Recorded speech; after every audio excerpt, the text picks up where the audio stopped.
was born during a fierce blizzard on January 20th, 1943 in Rasht, a city in Gilan, a province of Iran. My mother and father named me Gilan because my grandfather, Sepahdar Azam Fatollah Akbar, who was the last prime minister during the Qajar dynasty, was a prominent landowner in Gilan. To celebrate my birth, the famous song Gilan Jan was composed by Jahangir Sartipur. It has since been recorded by many Iranian singers and still today is one of the most popular songs in Gilan.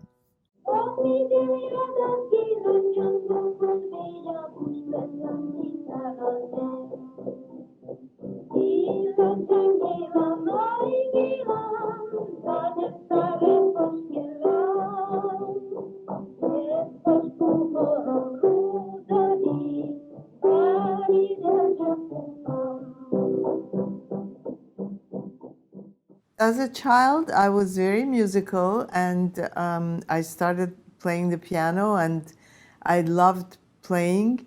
And I guess they thought I had some talent, and that's why they wanted me to pursue my music. And then I really got into it, and I wanted to become a musician.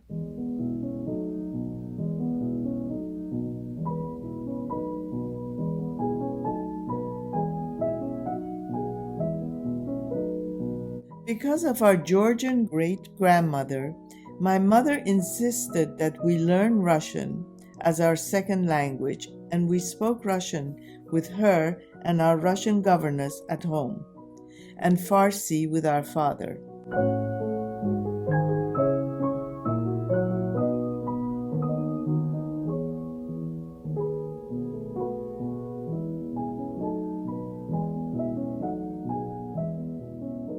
My father was, he grew up in Germany.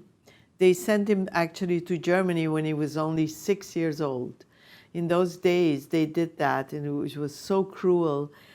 So he was a wonderful person, but he was not as hands-on as my parents. When my mother was giving birth to me, he was playing poker. And he wasn't around. So, but he was a wonderful person, and he had to flee Iran because he was a senator during the Shah regime, and when he fled, he never went back to his country, and that was very sad because my parents never went back to Iran, and they really missed, their country. They really missed, and they came to the US. They didn't even speak English very well. They adjusted. Although he was not hands-on, but I really adored my father and both my parents. My musically gifted mother was an amateur chanteuse. She arranged for me to start piano lessons at age 8, and later persuaded my father to send me and my younger sister to Vienna, Austria, at age 13 for further study. My mom was really an amazing person. She was very young when she got married, so she could never pursue her career and become a musician, but she was so musical, and she sang always. Everywhere she went, people wanted her to sing, and her name was Fahime, which means wisdom, and she was a very wise woman. She also did a lot of folklore in Gilan, where she was from Tehran, but when she came and married my father, she came to Gilan, and she wrote a cookbook about for Persian cooking in Gilan cooking, and anyway, she was an exceptional person.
So I'm very close to my siblings.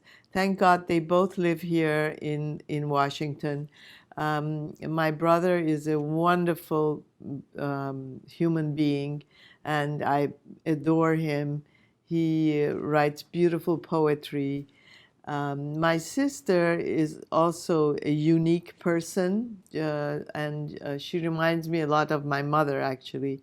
She was the editor of the magazine In Touch for Women of Washington, and she's now retired, but she has done also a lot for the community and is a wonderful, wonderful sister.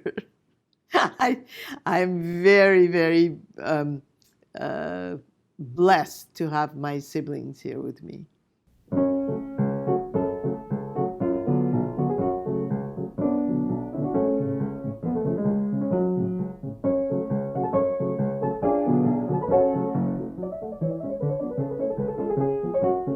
We spent 6 months in an Austrian boarding school where no one spoke any other language but German. And it was very, very difficult for both of us. And within 6 months, we were both fluent in German.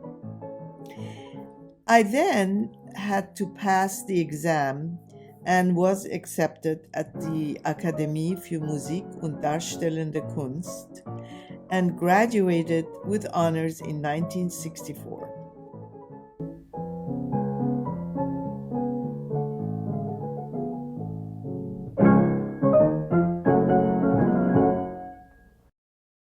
I used to practice a lot when I was very young at the Academy. We used to have to bring a fugue by memory every week, a fugue by Bach. So in those days, Professor Grete Hinterhofer and Richard Hauser, my professors at the Academy, they expected a lot. But then once I graduated, I didn't really practice that much. I was never a big practicer per se. I practiced 4 hours a day, 4 to 5 hours, if I had a concert. Some people practice more, and others don't practice as much. I thought I practiced a lot when I was very young, and then I like to live my life.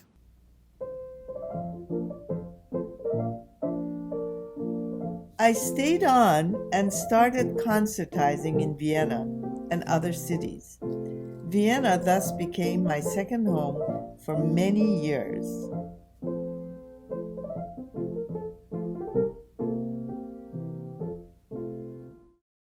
I always was very nervous performing in front of audiences, and that was the only part that was not so good. But I loved playing, and I very much enjoyed, playing chamber music and playing with orchestra. It was it was fun. Unfortunately, now I have arthritis and I can't play that much. I have very bad pain when I play, so I'm not playing that much anymore.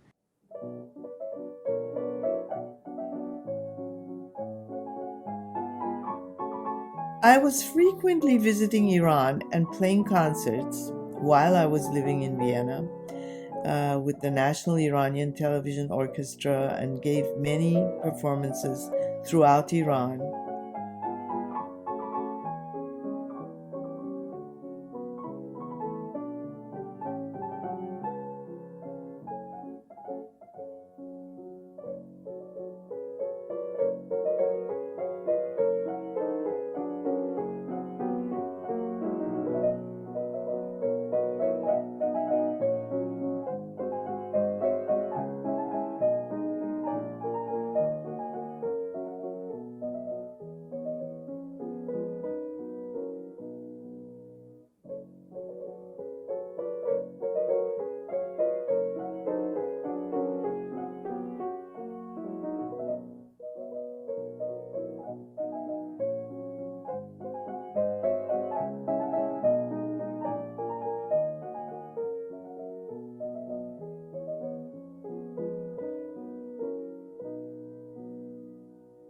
I received a French government scholarship to study with the legendary pianist Magda Taliaferro in Paris.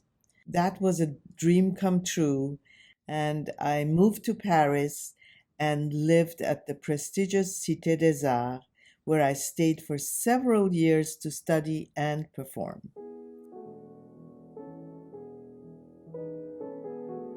Every country had a studio in that building on the bank of the river Seine and Pont-Marie. Shabanu Farah Pahlavi, the Empress of Iran at that time, was instrumental in my career by offering me the Iranian studio. It was a privilege to live there amongst all the musicians, painters, sculptors, and so on. I'm forever grateful to her for giving me and other Iranian artists such an opportunity.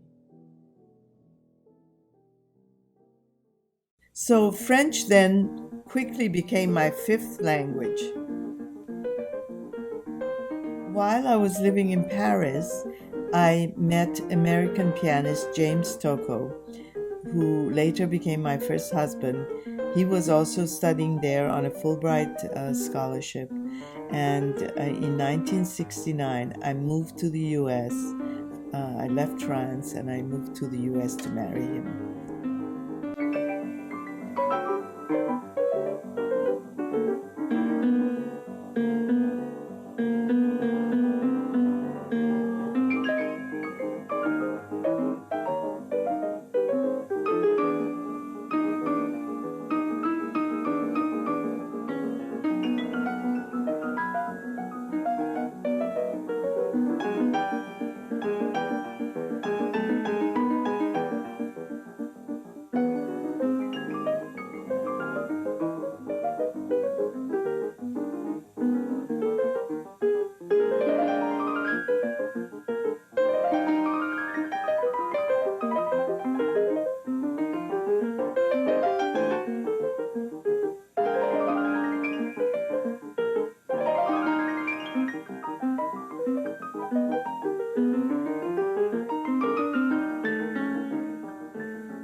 Our life in New York City was endlessly exciting.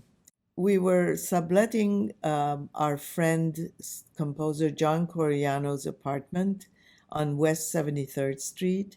And from our base in New York, we toured nonstop, playing all over the US, Europe, with orchestras and in recitals.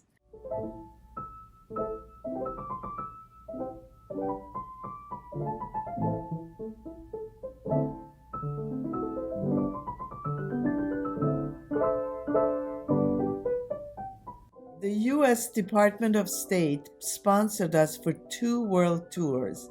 The Soviet Union tour was particularly a highlight because Tocco had just won a prize at the Tchaikovsky competition, so it was extremely exciting and a wonderful tour.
In New York City, amongst our friends, we were friends with all the famous musicians.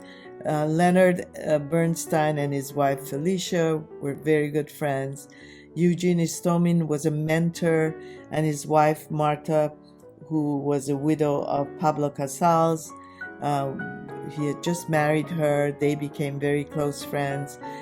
Composer Samuel Barber was also a very close friend, and we actually played his music at the state dinner at the White House for President Gerald Ford in 1976, and he was delighted that we played his piece there. He loved to come to our apartment for Persian food, and he usually invited us to his glamorous parties at his lavish Fifth Avenue apartment.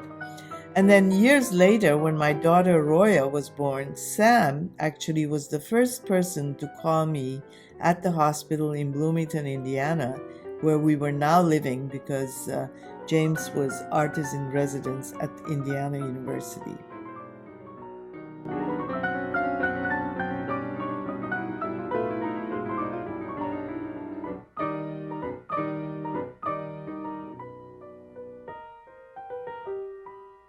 When we were asked to play at the White House, this was something very special. We had never played there before, and we had no idea what it was.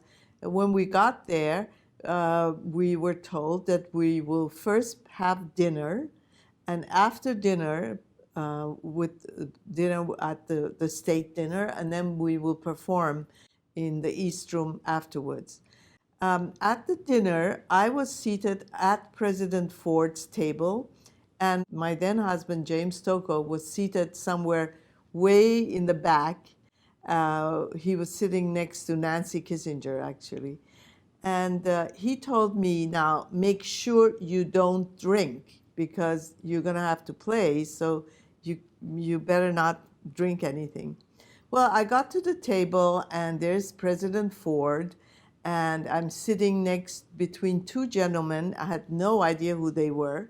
I later found out that one of them, who I thought was a senator, was Howard Cosell. He was a famous sportscaster. And the other gentleman sitting next to me was Lowell Nesbitt, the famous artist. So I totally forgot that I wasn't supposed to drink anything. And they kept bringing the white wine and the red wine and the champagne. And I was just drinking away. And at some point I looked at the table where my ex-husband was sitting, and he was making these signs at me, stop, stop, don't drink anymore. He was so worried. But anyway, thank God, at the end, it turned out okay, and I did play well, and everything turned out fine.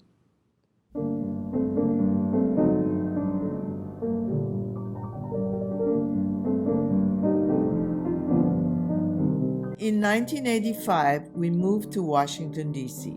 James and I separated, and soon later I met my current husband, Dr. Milton Corn, who was at that time the dean of Georgetown University Medical School. And I've been living in Washington, D.C. ever since.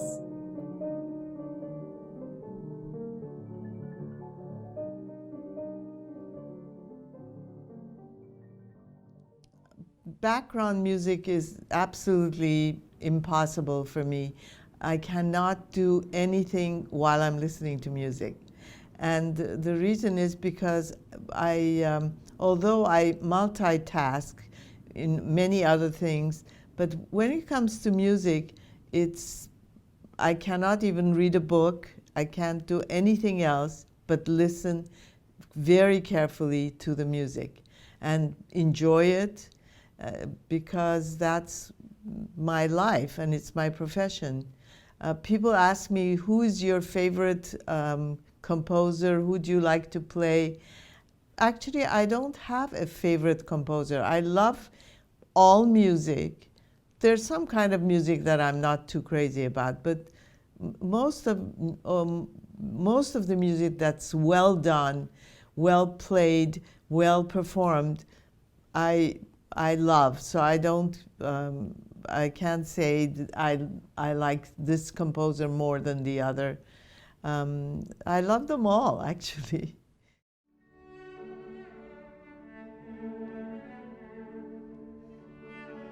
When I realized that I no longer wanted a life as a performer, because it was hard as a single parent to be on tour all the time, I decided to channel my energy and enthusiasm into helping young artists with their careers. And I especially like to mentor young Iranian musicians, and I'm still doing so.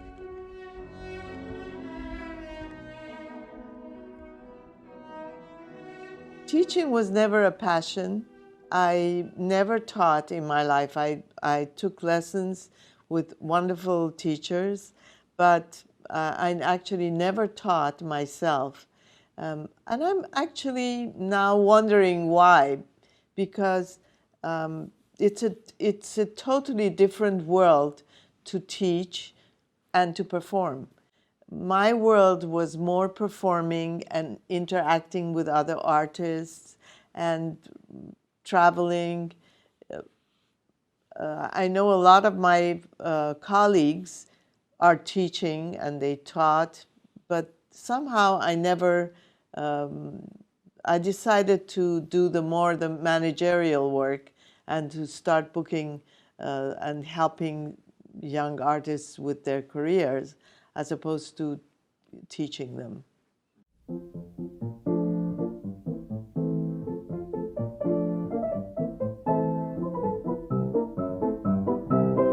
I soon became involved with Young Concert Artists, an organization in New York City that helps launch the career of exceptionally talented young musicians. I've been on the DC board. I've been the chair of YCA for almost 20 years. We regularly present our prize winners every year at the Kennedy Center, and we have wonderful musicians.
Dear Gilan, I'm really delighted to be here tonight in this wonderful cultural place on the occasion of the honor bestowed upon you by the young concert artists. On behalf of all your friends here and myself, I congratulate you and wish you continuous success.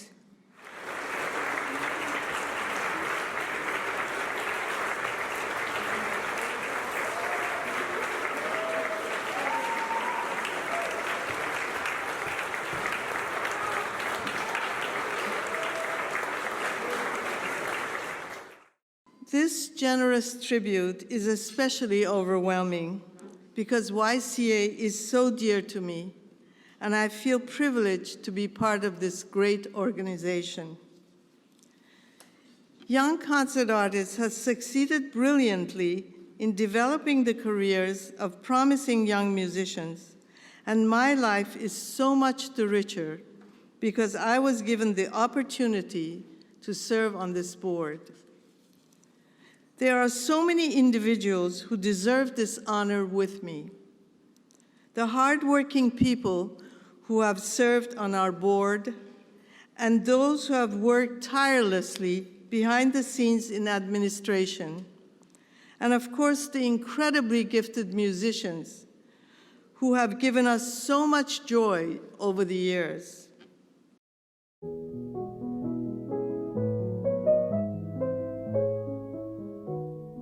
The National Museum of Women in the Arts decided to start a series in 1998, and I was approached by them to start the series with soprano Linda Slatkin, who at that time was the wife of the NSO conductor Leonard Slatkin.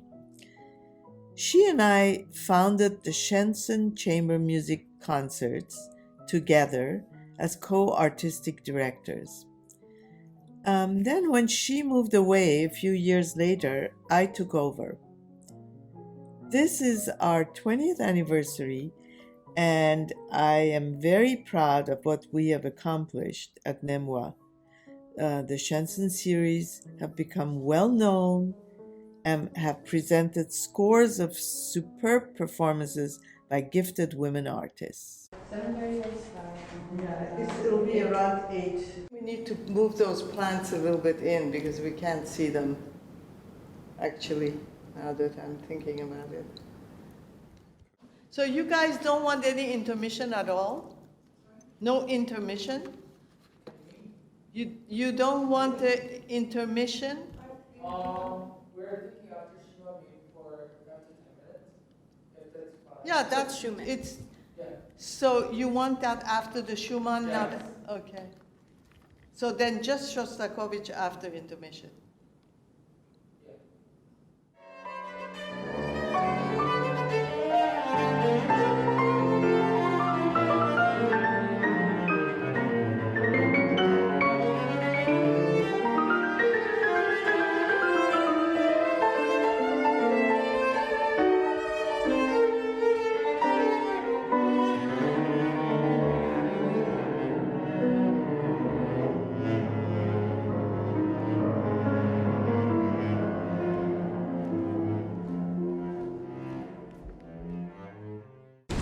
Our co-founder and artistic director of the Shenson series, Gilan Corn, has worked tirelessly, volunteered her time for all these years to build this series to be one of the most successful music concert series around. Gilan Corn is a concert pianist herself and has performed all over the world, and I'd like her to stand up so we can recognize all of the artists.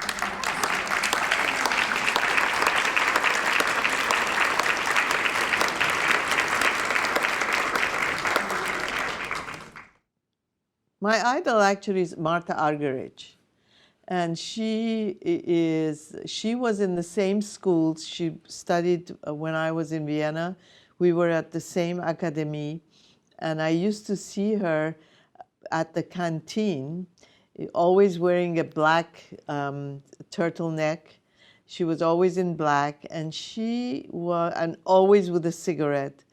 And she was amazing as far as whenever I listened to her. And she really became my favorite pianist. Just last year at the Kennedy Center Honors, I had the privilege of seeing her again and talking to her. And she remembered me from Vienna, from 40 years ago. And she was studying with Friedrich Gulda, and I was studying with Hinterhofer and Hauser. And she was, she still is my idol today.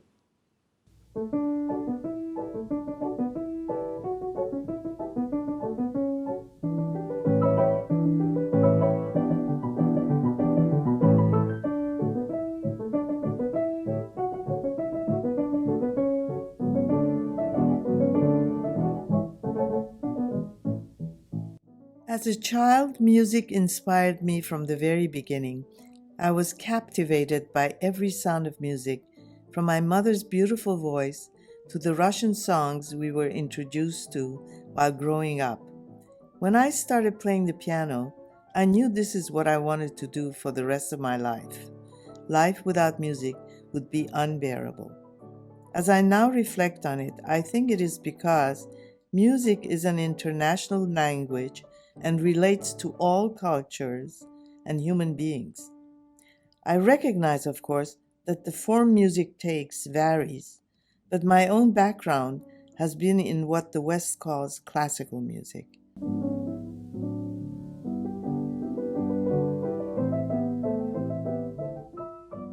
I used to play at the Cours Public at Salle Cortot in Paris. Those were, I think, one of the highlights of my career when we played in these at the Taliaferro Cours Public. There were quite a few very famous pianists who she would choose, and each one of us would play a piece. I played many times the Ravel Sonatine, the Papillon by Schumann. I did a Chopin recital, and it was open to the public, and it was always reviewed, and we would compare the reviews of who they liked more, and it was wonderful. She would say, "Oh, c'est absolument magnifique! It's fabulous." And then she would start criticizing, and totally, when she was finished, you found out that it wasn't magnifique at all, actually. She didn't like any part of it, but she let you play it to the end, and then she would say her critique. And the Figaro the next day would always publish the critics about these cours publics.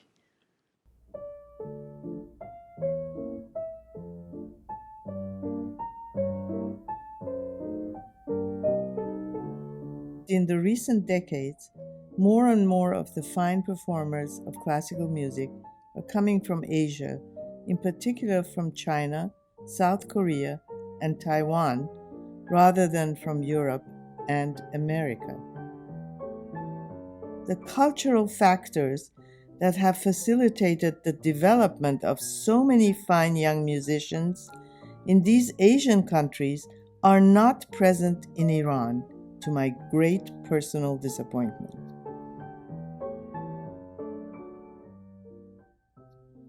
The musical talent is there, just as in Asia, but the culture in Asia starts development at a much earlier age, such as 2 or 3. There also is a larger availability of teachers and much richer opportunities to perform in a wider variety of venues, such as orchestras, competitions, or concerts. In Iran, a smaller percentage of children receive training, and those who do start much later in life. And yet we know the earlier you start, the likelier you are to achieve great skill.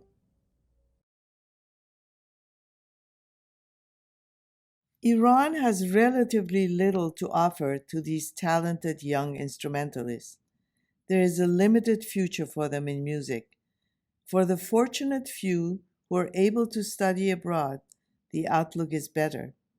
But even then, it may be too late for a concert career. It is certainly true that Iran can produce some superb musicians. If we paid more attention to finding and nurturing talent, we could do so much more. This is why when I come across talent from Iran, I do everything I can to help.